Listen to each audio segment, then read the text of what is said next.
morning, honorable judges, FFA members, and guests. My name is Olivia Calderon, and I'm representing the Dansville FFA chapter with my speech entitled Hemp, the Future of Agriculture.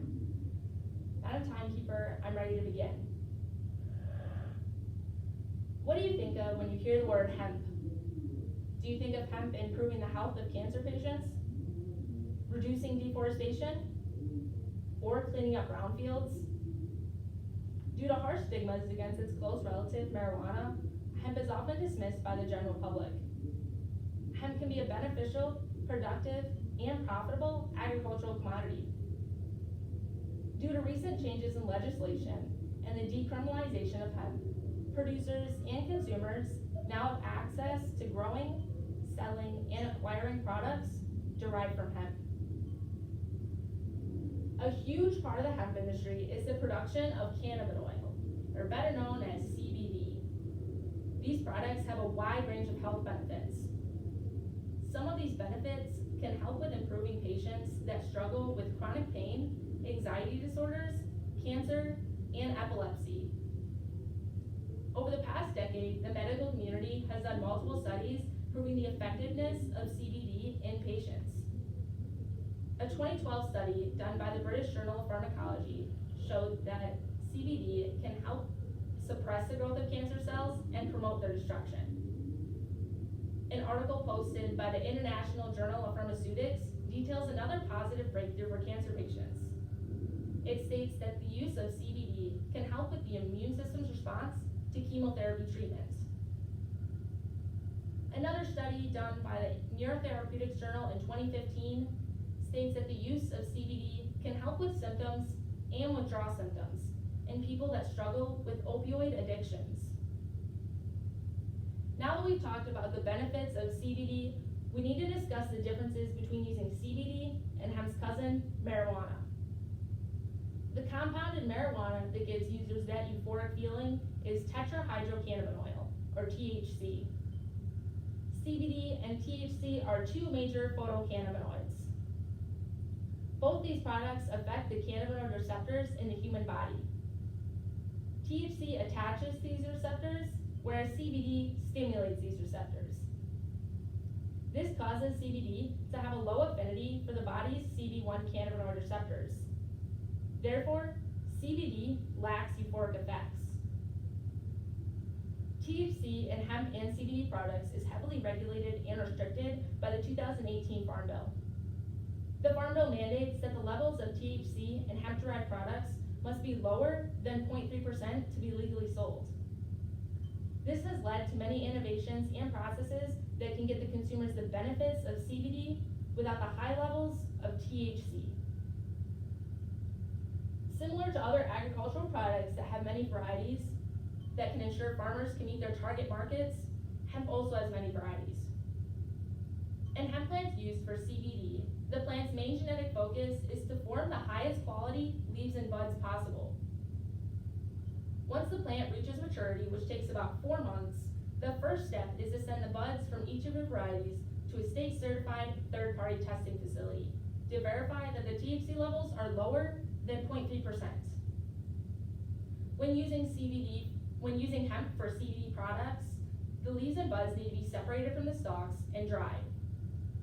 Next, leaves and buds are combined with oil and heated until the original oil has evaporated, leaving only CBD oil, which can be used topically or ingested.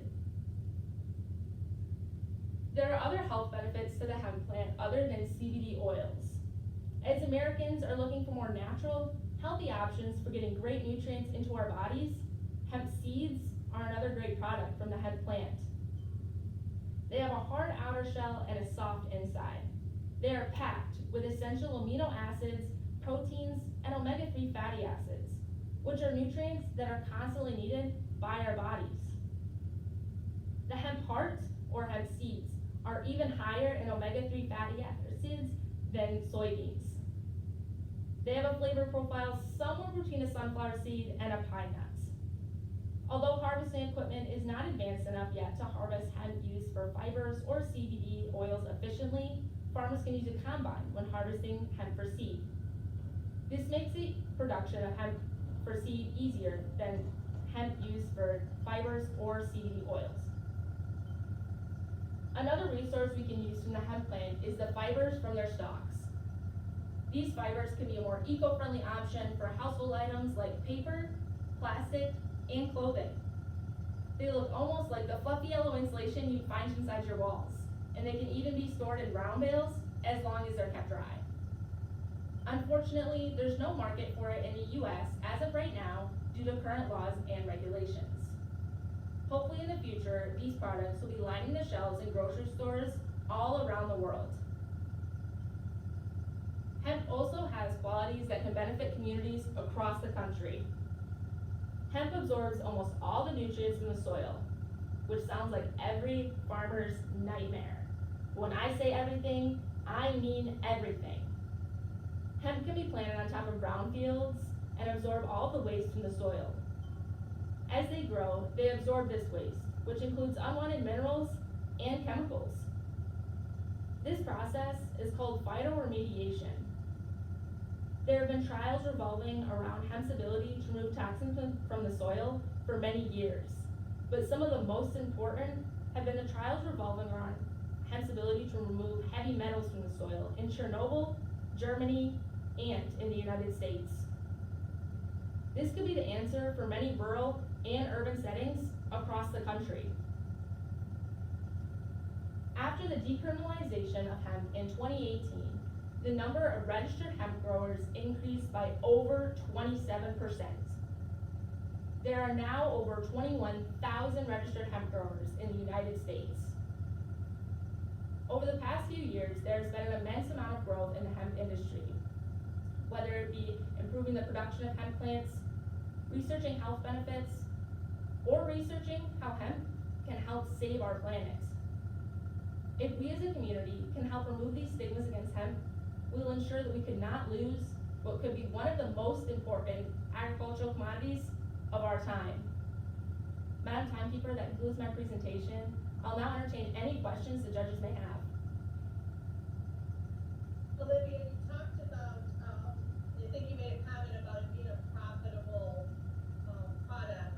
I guess I had read some things that it's very costly to plant and harvest. I don't know if that's true or not. You can allude to that. So is it a profitable one? And then along that same line, are there suppliers? Is it easy to find places to buy the product from the farmer?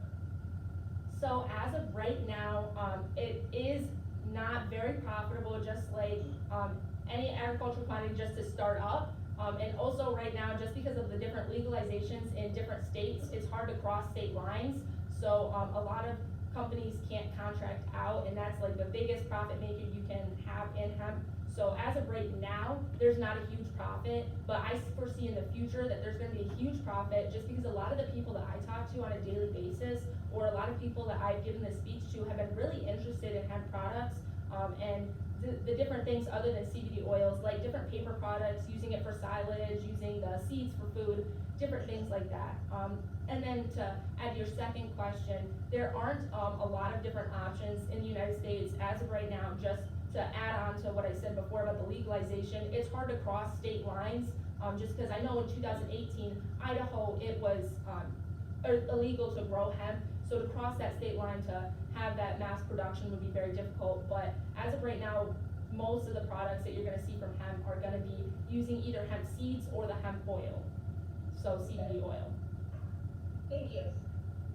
Olivia, so in the 2018 Farm Bill was sort of decriminalized.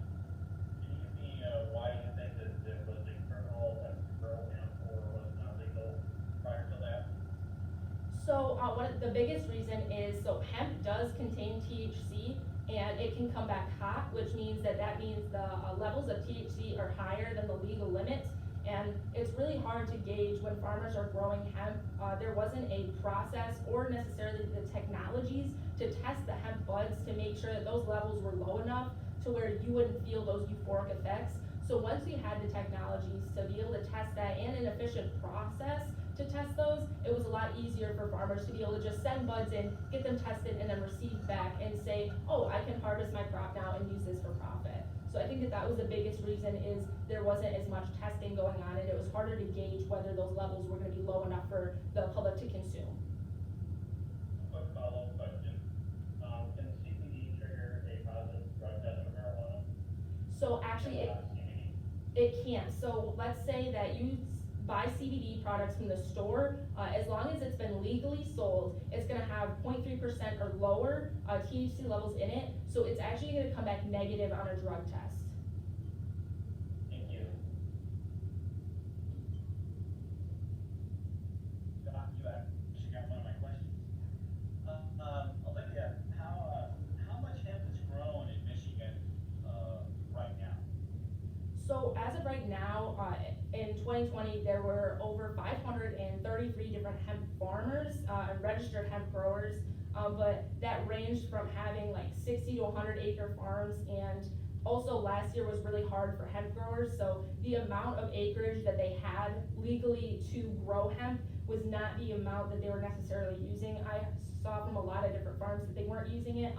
I visited a hemp farm in Ann Arbor, and they were using necessarily, I'm gonna say 1/4 of their fields, just because of the profit that they were gonna make from it wasn't very high, and they're just using it for research standpoint, so they just didn't have the resources to grow as much as they were. So follow-up question, do those 500-ish growers have, do they work independently, or do they work together? Where do they send this for processing? How is that done? Is there an association? Yeah, so, these farmers are registered hemp growers, so they have a license from the Drug Administration and the USDA. They have a licensing that they've gone through, so they're licensed to grow it for either themselves or on a large scale, so they're just registered to grow it legally. And then to test that, you send the buds from each of your varieties, and actually, that changed on the 22nd of this month. They just changed that to, it used to just be one bud from each of your varieties. They changed that to having, either being multiple buds from the same plant or multiple different plants, just to make sure that those plants aren't coming back hot, which means that they have that higher THC level, just to ensure that the public isn't gonna be consuming something.